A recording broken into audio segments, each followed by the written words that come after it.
Good afternoon. Good afternoon, everyone. My name is Beth Berman.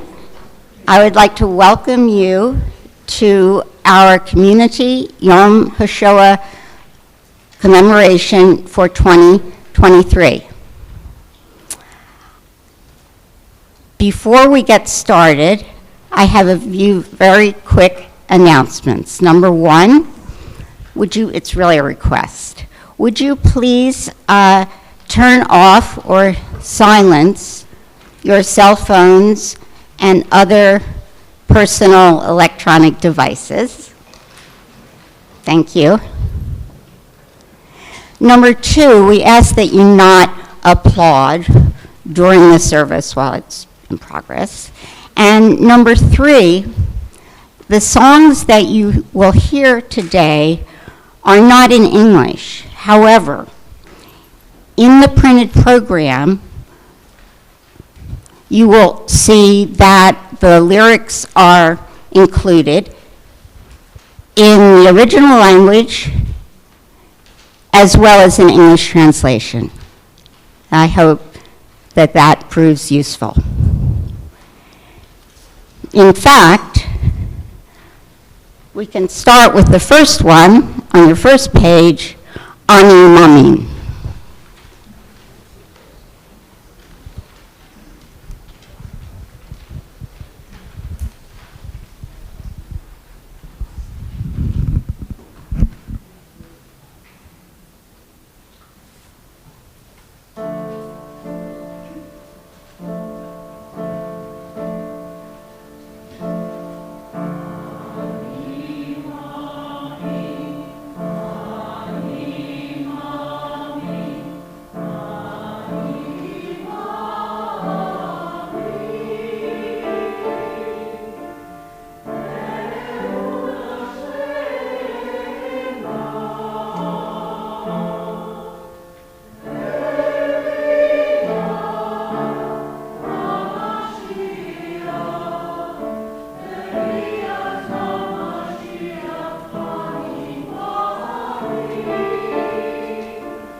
It is my honor to introduce our speaker, John Wurzelmann.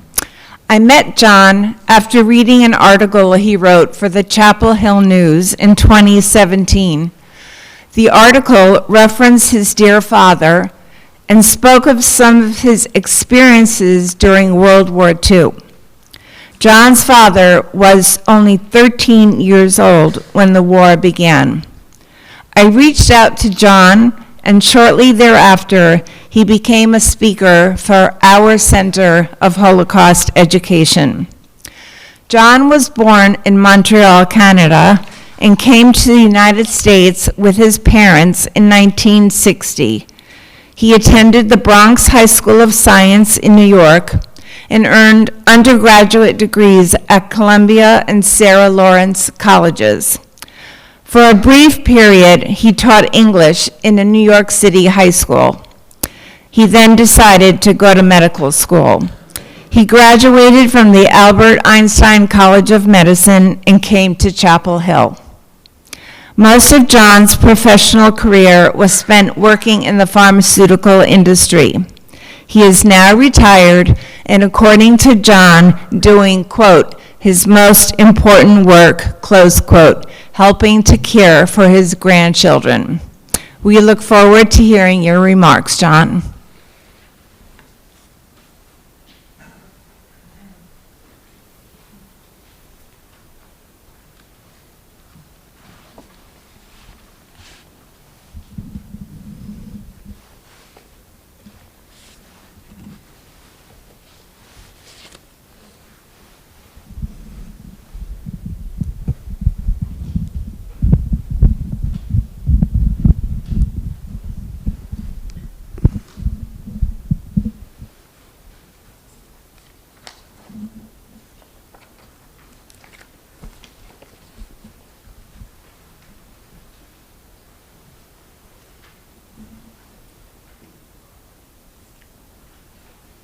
Good afternoon. My father, on the left, had the misfortune of being born a Jew in Warsaw, Poland in 1926. He was just a schoolboy when the war started and had a long, difficult experience ahead of him. Today, I will focus on the years 1943 and 1944, when he fought with the Jewish partisans in the forests of Poland. Okay, thank you. Okay. I'm telling his story in the hope that what happened to him and his family will not happen again to anyone. Before the war, my father's family was large and well-to-do. His father, my grandfather, Jacob Wurzelmann, was one of 10 siblings. He was an assimilated Jew educated in Berlin with a degree in textile manufacturing. I think that this picture gives us a sense of what kind of person he was: strong, protective, and kind. To my grandfather's left is my father's sister, Helena. Likewise, my father's mother, my grandmother, Felicia Wurzelmann, née Garfinkel, was born to a wealthy family as one of 6 siblings. Her family owned flour mills and power stations, and my grandfather Jacob worked managing one of her family's businesses. However, neither my grandparents, nor my aunt, nor any of the other people I've just mentioned would survive the war. Except for my father and one uncle who had emigrated to Palestine years earlier, the members of my father's large, extended family all perished in the Shoah. This slide shows a note written in English in my father's hand. He wrote as follows: "On September 1st, 1939, my world collapsed around me. Indeed, the first 13 years of my father's life had been relatively sheltered and uneventful. All this ended abruptly when the war started and a new chapter began. According to my father, on September 1st, 1939, he happened to be at a railroad station with his father. They saw airplanes overhead and assumed that they belonged to the Polish Air Force.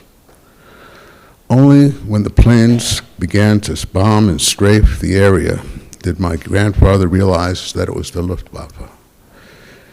He and my father flattened themselves out against an embankment, and my grandfather used the body of a dead man to cover my father.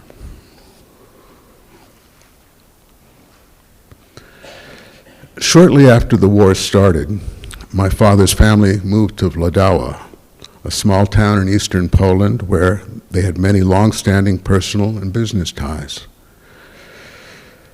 Włodawa was their ancestral home, a town of perhaps 8,000 people, of whom more than half were Jews. Sadly, Włodawa did not prove to be a refuge for my father and his family. Once the Nazis established control in Włodawa and its surrounding area, they set about with the systematic destruction of the local Jewry. The town of Ladawa, where Jews had lived and flourished for hundreds of years, became home to a Jewish ghetto and a slave labor camp, while a separate slave labor camp was set up in neighboring Adampol on the former estate of a Polish nobleman. In Ladawa, laws restricting the activities of Jews were instituted. Jews were not permitted to walk on the public sidewalk. Non-Jews were not permitted to patronize Jewish shops. Eventually, food was rationed. A committee of Jewish leaders was formed, the Judenrat, or Jewish Council, which functioned as a liaison between the Jewish community and the Nazis. The Ladawa ghetto became a place where Jews were humiliated, robbed, starved, and shot in the streets. This photo shows a Nazi ripping the beard off of a Jew.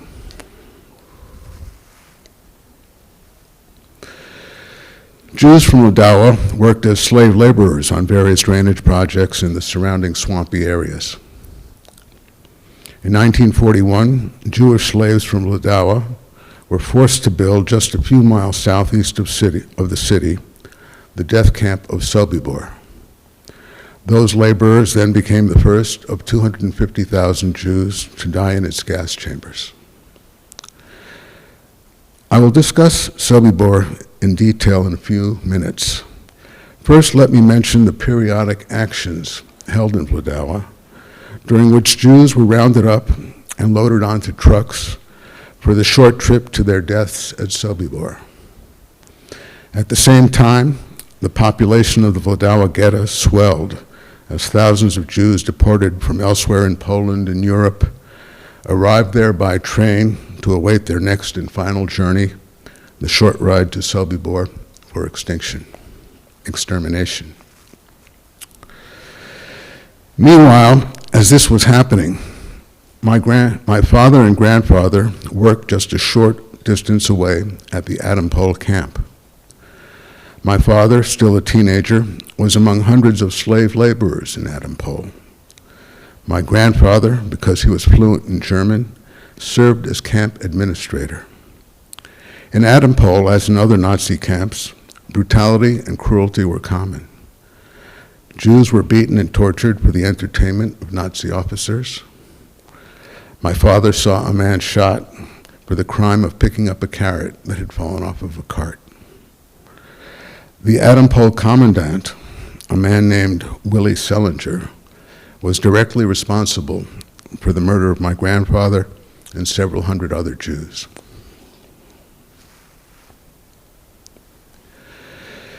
Meanwhile, Sobibor is the place where I believe most of my family perished. Sobibor existed solely to kill Jews who arrived in packed trains day and night. Newcomers were stripped of their clothing and other belongings. Women's heads were shaved, their hair saved for use in mattresses and submarine filters. The naked victims were driven by whips past vicious dogs down a narrow path that the Nazis called the road to heaven. Finally, they reached the, quote, showers, where they would be suffocated by carbon monoxide. Jewish slaves dragged bodies from the gas chambers and threw them into open pits for cremation, while others sorted, packed, and shipped the clothing of the dead to Nazi authorities in the Reich, who would distribute it, for example, to German civilians bombed out of their homes by the Allies. In October of 1943, in one of the best-known acts of Jewish resistance, the inmates of Sobibor successfully carried out a carefully planned revolt. After killing as many of their captors as possible, some 365 prisoners escaped the camp. Of these, only 47 would survive the war. Sobibor was immediately closed and burned to the ground by the embarrassed Nazis, who were meticulous in trying to cover their tracks. no more Jews would die in the gas chambers of Sobibor. This act of rebellion may have saved thousands of lives. The fact is, however, that even before the Sobibor uprising, as early as 1942, Jews were witnessing the horrors and crimes around them, began to grasp that Hitler and his forces were planning to kill all the Jews in Europe and beyond. They started to organize resistance groups to fight back. These Jews, called partisans, would live and fight in the forests of Eastern Europe until late 1944. One such group was organized by Moshe Lichtenberg, my father's cousin and son of a member of the Wildauer Judenrat. In early 1943, as word spread discreetly about Lichtenberg's intent, roughly 100 Jews from Wildauer and Adampol managed to escape with his help and the help of others into the surrounding woods. My father was one of those who escaped. At the time, both Wildauer and Adampol were considered open ghettos, or camps from which escape was relatively straightforward. Moreover, Adampol, from which my father fled, was situated in the dense and all but impassable Parchev forest. By March 1943, Lichtenberg had assembled some 30 fighters, including 3 women, in these dense woods. A new phase of my father's life had begun.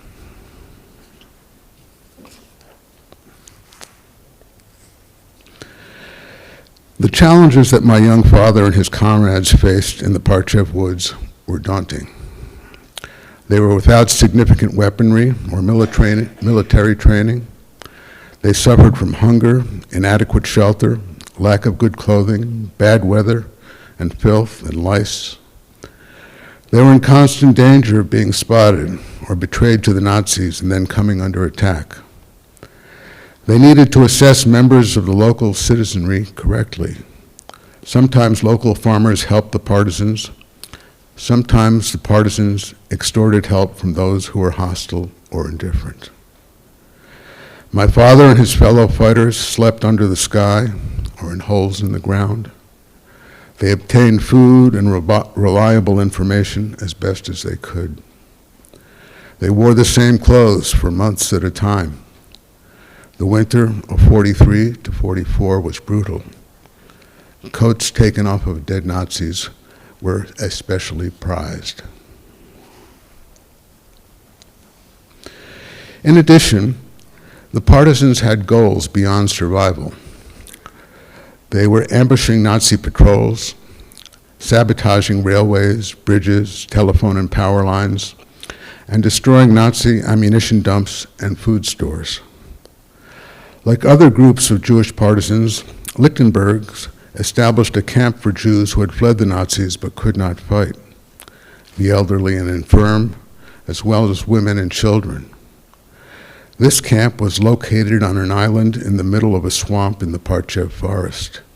Sadly, the island, called Aruj, and this camp, was attacked by the Nazis, and the 200 people living there all perished. Over time, as the tide turned against the Nazis, the partisan groups became larger and better supplied. The Soviets provided airdrops of food and weapons. In November of 1943, the group to which my father belonged merged with a group of Russians and became known as the Molotov Brigade. Their anti-Nazi activities became more frequent and effective. Finally, in April 1944, the advancing Red Army liberated the partisans and Wildauer itself. However, the last Jews of Wildauer were already dead, having been liquidated in May of 1943. This is a photo of part of the Molotov Brigade. The fighters organized by Moshe Lichtenberg were among many partisans operating in the forests of Eastern Europe. All told, it is estimated that these fighters numbered between 20,000 and 30,000, of whom only 1 in 3 would survive. Lichtenberg himself was eventually murdered by a Russian deserter. Among the Jewish partisan groups whom we honor today are those led by Giel Grinspan, Frank Blechman, and the well-known Bielski partisans in northeast Poland, and the famous partisans of Vilna, including Abba Kovner, Wittke Kempner, and many, many others. Similarly, the revolt that led to the destruction of Sobibor was by no means the only uprising of Jews against their Nazi overseers. Jews rose up and fought back at the death camps, Auschwitz, Chelmno, Ponary, Treblinka, Trauniki, as well as in the ghettos, Bialystok, Lublin, Lutsk, Lvov, Tarnow, Vilna, Warsaw, and others too numerous to mention. Any notion that Jews did not fight back during the Holocaust is baseless, as my father's example and the examples of countless others, known and unknown, demonstrate. Unfortunately, my father's war did not end with the liberation of eastern Poland. Shortly after the Soviets arrived, the Lichtenberg partisans were impressed into the Red Army. When my father tried to flee, he was caught and barely escaped execution. Instead, he was put into one of the notorious penal or punishment units, whose members were sent to fight at the very front line and most often were killed in battle. My father escaped again, and after several weeks of running and hiding in railway cars, made his way back to Włodawa, where he finally learned that his family had been annihilated. Eventually, my father found himself in a displaced persons camp called Schlachtensee near Berlin. There he met a beautiful young woman who became his wife, and in due time, my mother. They would be married for 61 years. In 1948, the new couple left Germany and went to Israel. They stayed in Israel for 3 years, until 1951, when they moved to Canada, where I was born. After living in Canada for 9 years, my family settled in the United States. My father faced significant challenges after the war. Besides losing his family, he didn't have a high school education. He didn't speak German when he came to Schlachtensee, or Hebrew when he came to Israel, or English when he came to Canada. He went to night school for most of his adult life and picked up skills at a variety of jobs until he could call himself an electrical engineer. He earned his bachelor's degree at the age of 60. Besides all this,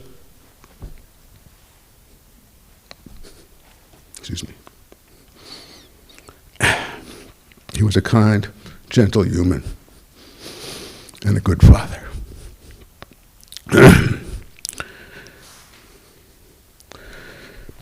It is a comfort for me to know that in his later years, my father took great joy in his family, especially his grandchildren, so that in the end he was a happy man. This photo is of my father and my son at his home in New York some 35 years ago. I would like to conclude with another memory of my parents. My father had a very nice voice and taught himself harmonica. I understand that he sang with the partisans around the campfire, and perhaps when marching. My mother would say that my father was, quote, the spirit of the partisans.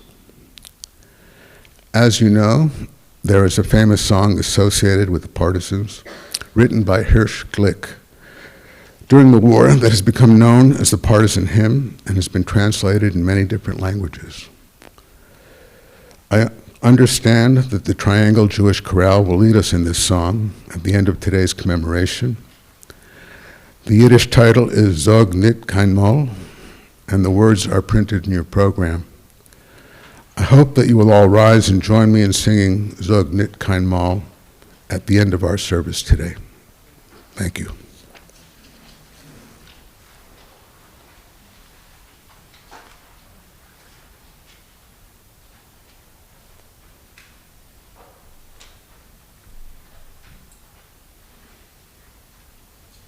I light this candle in memory of my grandfather, my grandmother, my aunt, and all the other aunts and uncles and cousins who perished during the Shoah.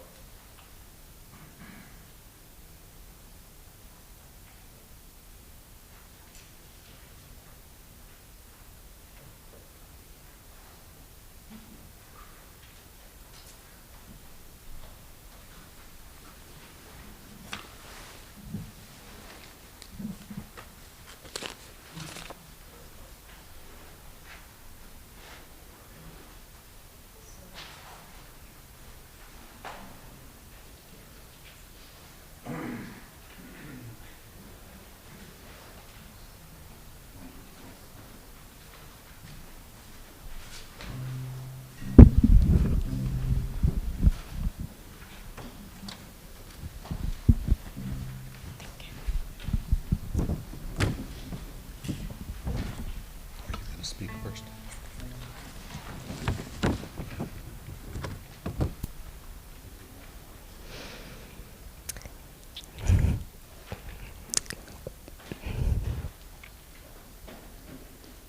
It's hard to go forward when what we've heard makes me want to cry. And we're about to sing a song, or I'm about to sing a song, we're about to share a song that is related to the story that was just shared. And it's also a song of victory. Songs are an important way to remember where we've survived and where there's been victory. And this past week, I lost my voice, so I have laryngitis, but it also made me think about the importance of our voice. And I really appreciate your voice by just being here. This is really important. And I appreciate all the ways that you use your voice to remember, to encourage, and to bring healing in this day.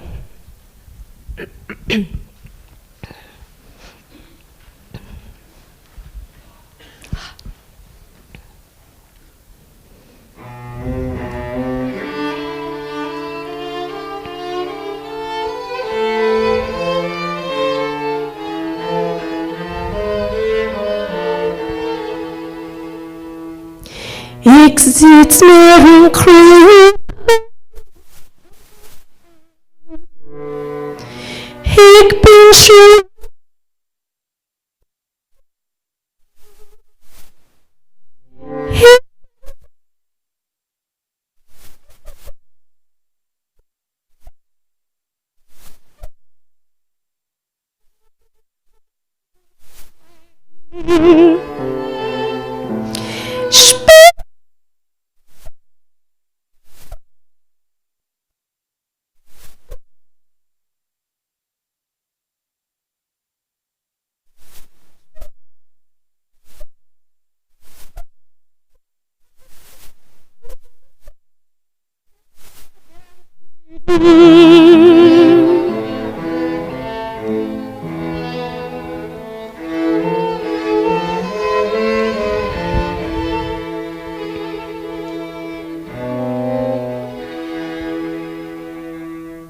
Ik heb gelebt en hoef mijn stromen.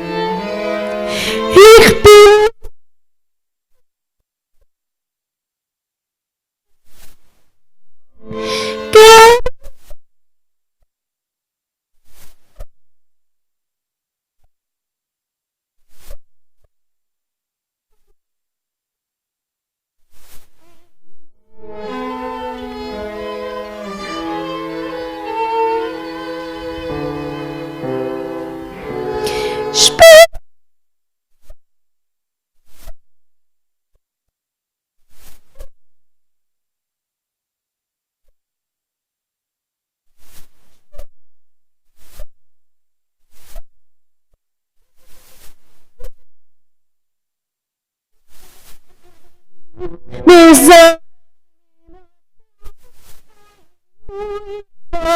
us from service, hope, and mission.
I'm Christy Brooks, and I'm a Holocaust educator.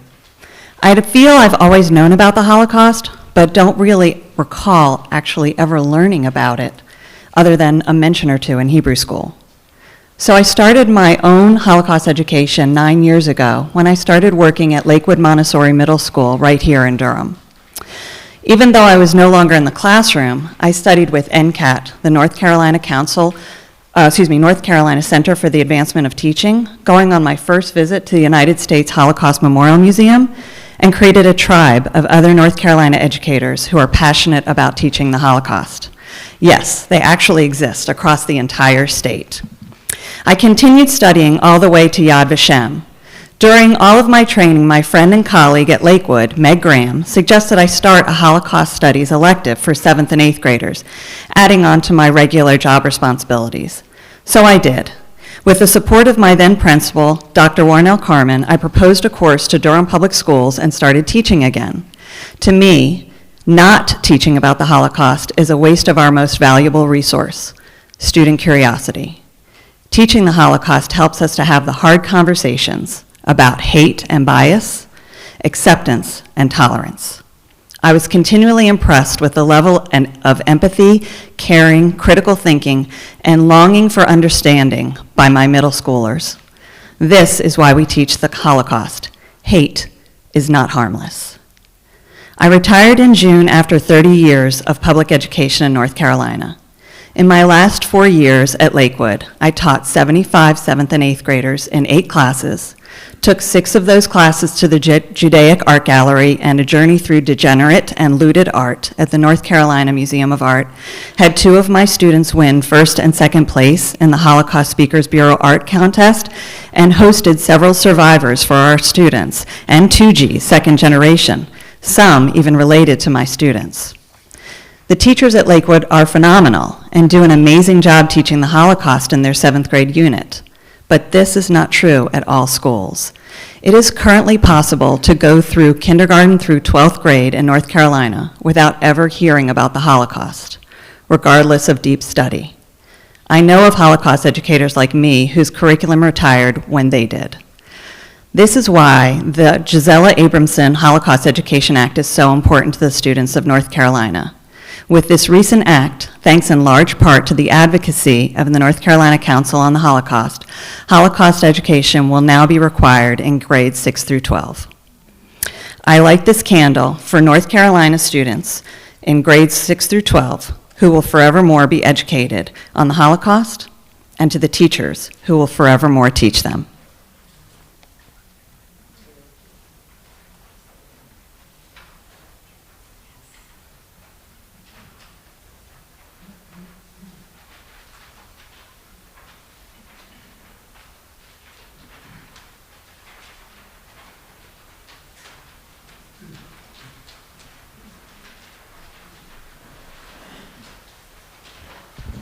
I'm Stephen Friedman, and I light this next candle in memory of my dad, Jerry Friedman's first cousin, Yosef Rosenfeld.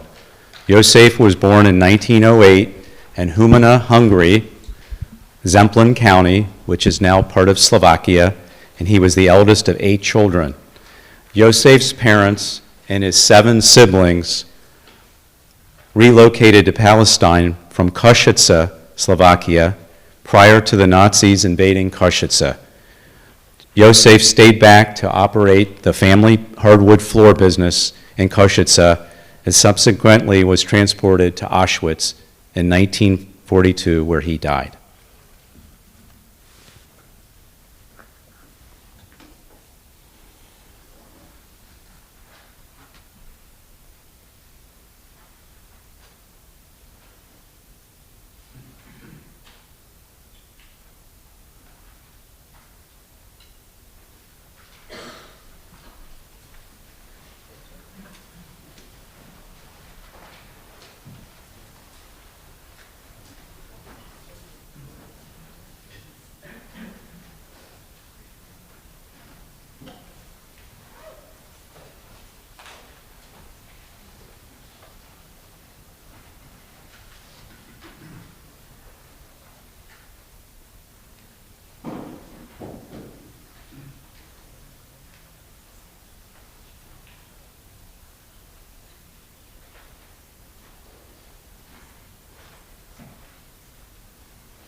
I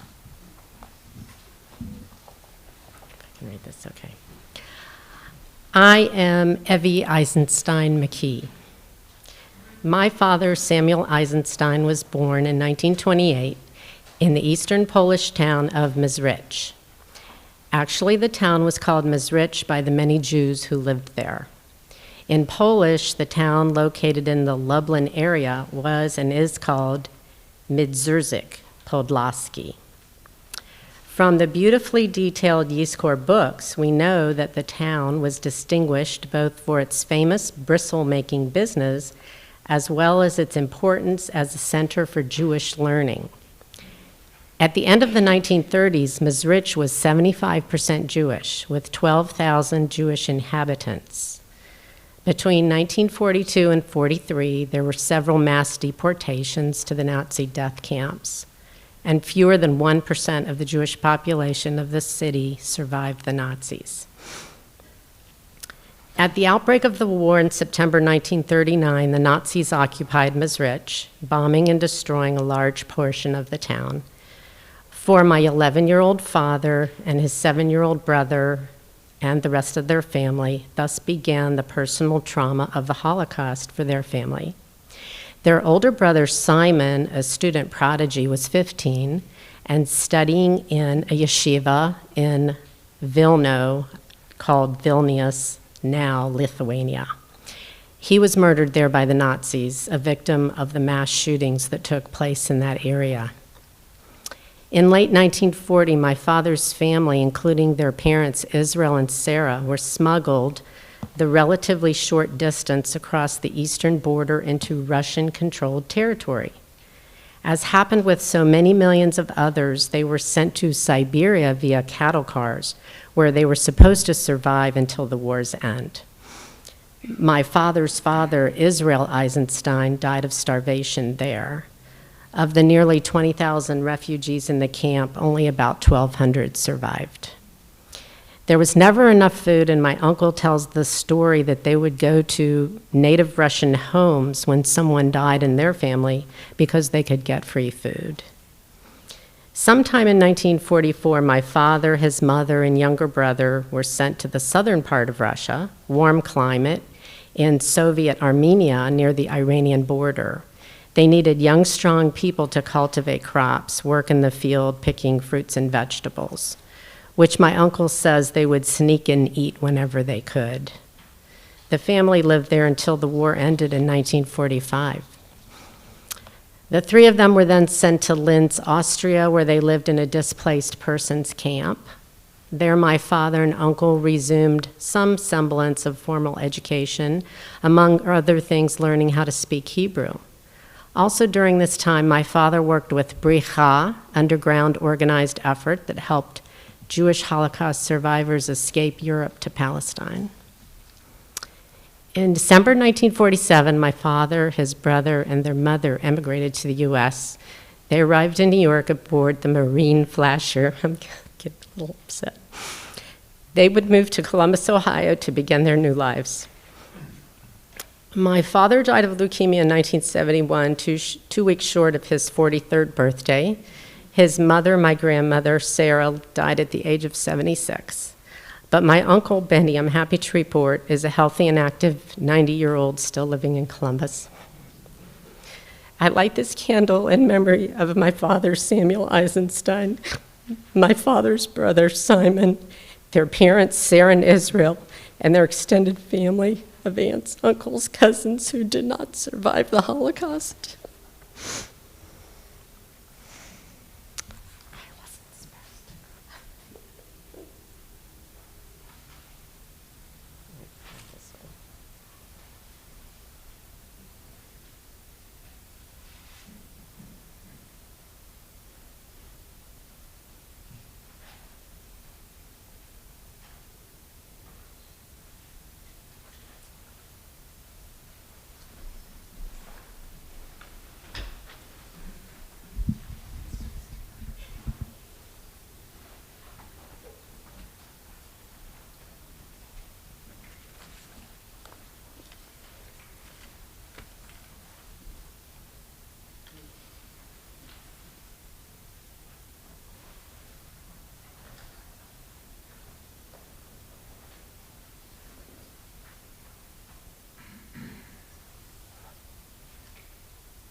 I am the daughter of 2 Holocaust survivors. My mother, Dora, was born in the tiny shtetl called Kurinitz in Poland. It was not far from Vilna. She had a brother and 2 sisters. Her parents were religious and adhered to the laws of Judaism. She wanted desperately to live in Palestine and became a member of HaShamir HaTzair, the Young Guard, a labor Zionist secular Jewish youth movement. When the Nazis invaded Kurinitz, Dora fled to Bialystok, where her cousins lived, and together they ran into the woods.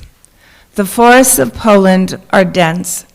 They lived in zamlankas, caves made out of tree branches, leaves, and dirt. Eventually, they ran eastward toward Russia, and they ended up in Kirov, a city in western Russia. My father, Aaron, came from Valdemar Pils, a small town in Latvia near the coast of the Baltic Sea. He, along with his 2 sisters and parents, were rounded up and taken by train to the infamous Riga ghetto. My father was strong. He was assigned to a unit digging mass graves for the bodies murdered in the ghetto. Aaron and a group of men hatched a plan to escape. They ran, still wearing their striped prison uniforms. Walking on foot, begging for rides and food, they eventually ended up in Kirov. My parents met and shortly thereafter married. When the war ended, they had no place to go. They had no home. So they spent 2 years living in displaced persons camps. They were finally sponsored by a distant relative of my mother and sailed to the United States on the SS Ernie Pyle. Most of my mother's family were killed. Her siblings miraculously survived. The rest of her family did not. My father was the sole survivor of his family. I have dedicated much of my life since the age of 16 to commemorating and teaching the Holocaust.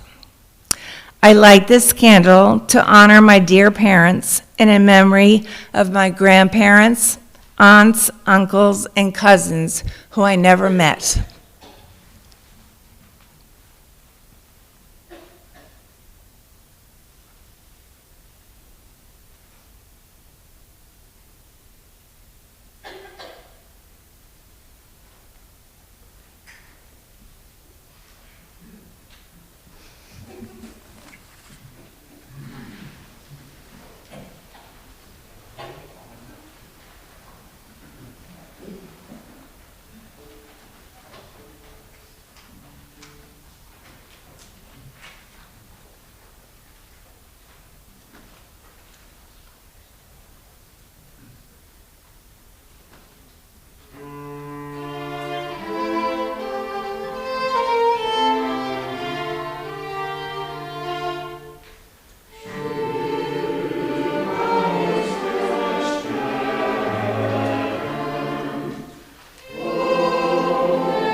John told us how his father resisted Nazi oppression by fighting in the forest as a partisan. Similarly, thousands of others resisted so they could survive. Abba Kovner gathered the Vilna Ghetto Jewish youth on December 1941 and proclaimed, "Jewish youngster, do not trust those that deceive you. Let us not go like sheep to the slaughter. It's true, we are weak and defenseless, but the only response to the enemy is resistance. Brothers, it is better to die as free fighters than to live at the mercy of murderers. Resist to our last breath." Resistance was not only a struggle against, but it was also a struggle for. In ghettos and camps, Jews fought for their humanity, culture, normalcy, and for life in spite of Nazi dehumanization and degradation. In the Terezin ghetto, children performed an opera called Brundibar, composed by a Czech Jew named Han Krasa. A set was designed, pieces were rewritten to include the instruments available in the ghetto, and artists in the camp designed posters to advertise the performance. The opera tells the story of children who sing in the marketplace to raise much-needed money for their sick mother. The organ player, Brundibar, chases them away, but with the help of some outsiders, the children defeat Brundibar and continue to sing in the square. All those watching and performing the opera understood that Brundibar represented Hitler and were uplifted, even if only briefly, by the fact that evil could be defeated by good. Also, let us remember the rescuers.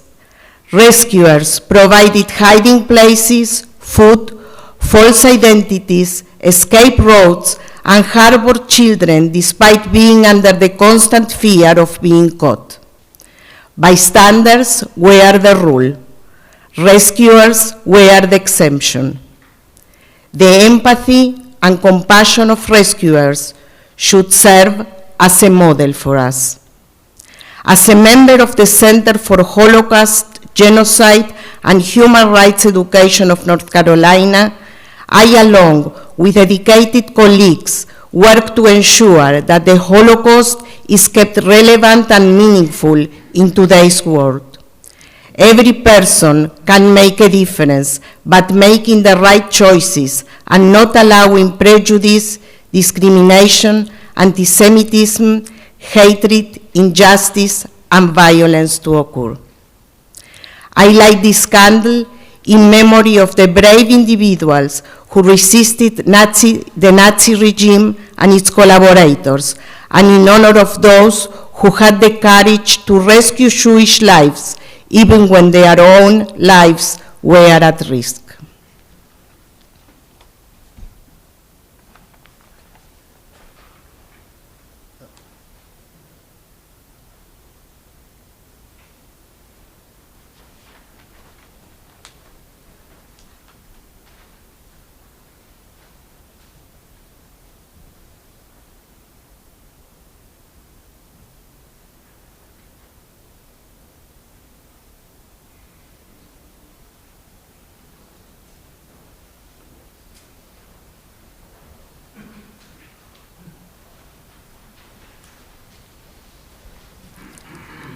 We now invite you to come forward to light the candle in memory of your loved ones.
If you are able, please rise.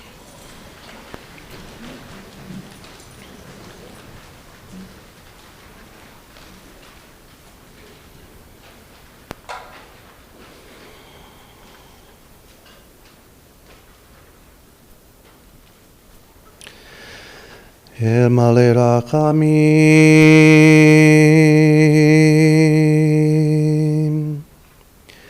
shochen bamromim,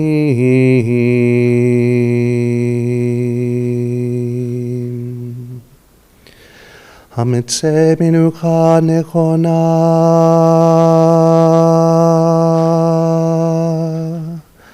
tachat kanfei hashchina,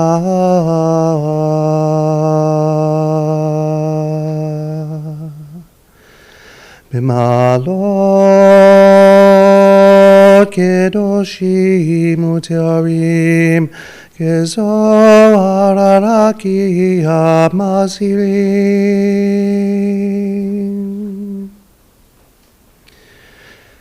Lenishmot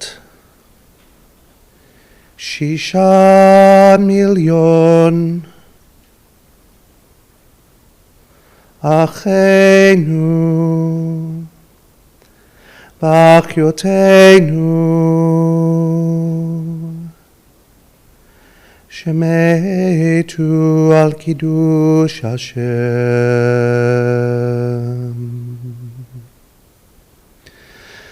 Yanuach v'shalom v'shalva shelo yaduhu b'chayechem.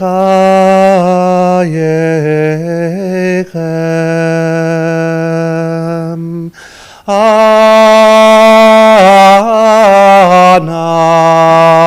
balarachamim hastirem b'zeder knafecha leolamim.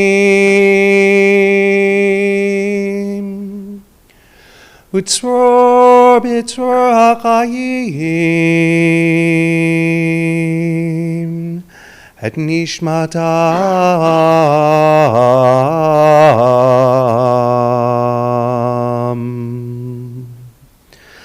Adonai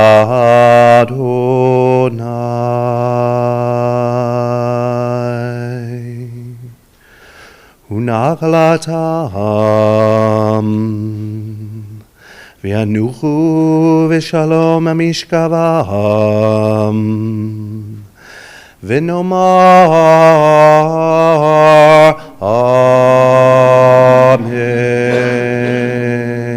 Amen. Please join me in the Kaddish. Yitkadal v'yitkadash shmei Rabbah v'yalma divrach kirutei v'yamlich malchutei b'chayechon v'yamechon chayei d'chol beit Yisrael ba'agala v'zman kariv v'imru Amen. Yehei shmei Rabbah mevorach le'olam elomei omaya yiparach v'yishtabach v'yitpar v'yitromam v'yitnasei v'yitadar v'yitaleh v'yitalal shmei kudusha brechu le'ela minko birchata v'shirata tushbechata v'nechemata da'amiran be'alma v'imru Amen. Yehei shlama Rabba min shemaya v'chaim aleinu v'al kol Yisrael v'imru Amen. Oseh shalom b'imromav u'ya'aseh shalom aleinu v'al kol Yisrael v'al kol yishvei tevel v'imru Amen. Please be seated.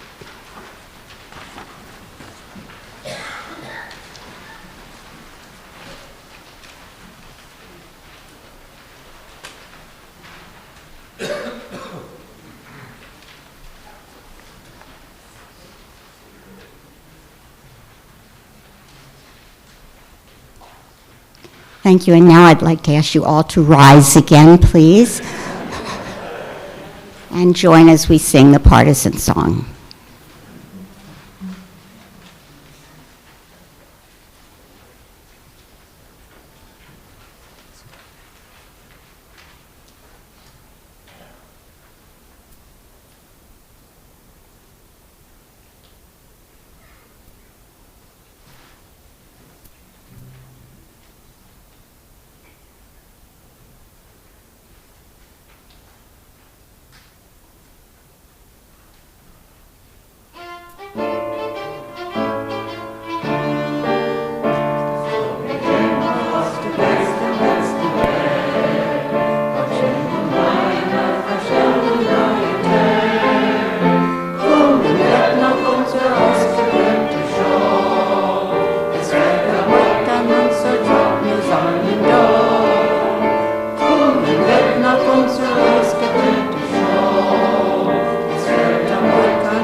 Parosel gehen das von Tor zu Tor. Gesungen wird gesungen den Chor. Die Parosel gehen das Lied von Tor zu Tor. Das Lied geschrieben ist mit Blut und nicht mit Blei. Es ist nicht kein Lied von Erfolg oder frei.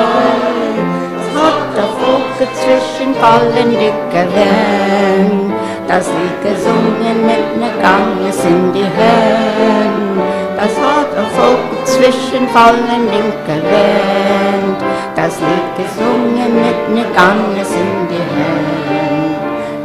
Wir kämen mal aus die Gästen letzten Weg. Schöne kleine Verstellen Loyalität. Kommen wird nach unser ausgewählte Show. Es wird doch heute an unser Trockene seinen da. Kommen wird an unser ausgewählte Show. Doch heute an unser Trockene seinen da. Thank you, everybody. That concludes our commemoration. It was wonderful to see all of you here today. I hope that we can see each other again next year around the same time at Judea Reform, where the Yom HaShoah commemoration will be held in 2024. Thank you again, and have a safe trip home.